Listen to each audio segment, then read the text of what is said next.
Serial इश्क का रंग सफेद में आप देखेंगे कि धानी अपनी बेटी विधा को अपने पापा विप्लव से दूर रखने की कोशिश करेगी। धानी नहीं चाहती कि विधा विप्लव के साथ रहे, लेकिन विप्लव ने ठान ली है कि वो विधा को धानी से छीन कर ही रहेंगे।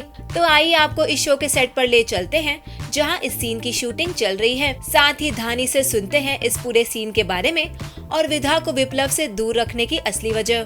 टेलीविजन के मोर अपडेट्स के लिए देखते रहिए हमारा चैनल।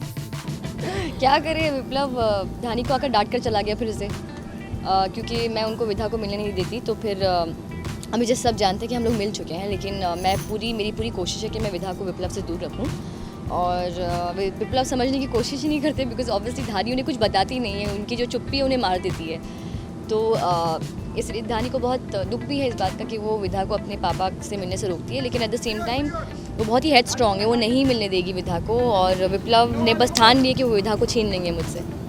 लेकिन आप क्यों नहीं देती है धानी? बिकॉज विप्लव की शादी हो चुकी है और विधा आई थिंक धानी सोचती है कि अब उनकी ज़िंदगी है। इतने साल तक हमें ढूंढने की कोशिश नहीं की, 5 साल तक ये, तो अपने जो अंदर बहुत ही ज़्यादा उनकी जो फीलिंग्स है वो she is very hurt, basically बहुत ही वो हर्ट है।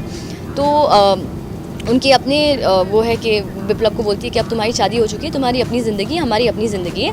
और यहाँ पर हम झूठ बता चुके हैं विप्लव से कि हमारी भी शादी हो चुकी है और ये विधा उनकी बच्ची नहीं है। तो आई थिंक उनके दिमाग में भी ये सारी बातें घूम रही है। लेकिन कहीं ना कहीं विप्लव का जो प्लान है वो सक्सेसफुल होता नजर आ रहा है। वो आखिर विधा का जो है वो अपने पास वो बुला ही लिया है। विधा भी उनका विधा को भी एक लगाव हो गया है। वो हमेशा उनको राक्षस अंकल बोलती है, तो एक लगाव हो गया है कि ये कौन है राक्षस अंकल। तो जब धानी को पता चलता है तो धानी ऑलरेडी वो राक्षस वर्ड से बहुत नफरत करती है, क्योंकि वो पहले बुलाती थी उन्हें। तो देखते हैं कि विप्लव विधु को मुझसे छीन कर ले जा सकते हैं या नहीं, तो हमें आगे जाके पता चलेगा। लेकिन एज ऑफ नाउ इस सीन में वो हमसे दूर लेकर चले गए हैं। लेकिन वेरी स्वीट ऑफ हिम कि मुझे फ़ोन करके बताते भी है कि विधा हमारे पास है, मगर मेरे अंदर जो माँ का जो जज्बा है वो जाग जाता है और मैं बोलती हूँ कि लिसन, आप मुझे ऐसे फ़ोन करके बता रहे हो, बता कर नहीं जा सकते थे, एंड ऑल दैट, तो वो सीन बहुत ही अच्छा था। तो वही फ़ोन में भी कुछ नोक-झोंक हो रही थी, मतलब नोक-झोंक तो धानी और विप्लव की एंड तक रहेगी जब तक वो मिल नहीं जाते। तो मुझे तो नोक-झोंक करने में बहुत मज़ा आता है। मैंने कहा है कि जो शो में हीरो हीरोइन मिल जाते हैं वो शो कभी नहीं चलते।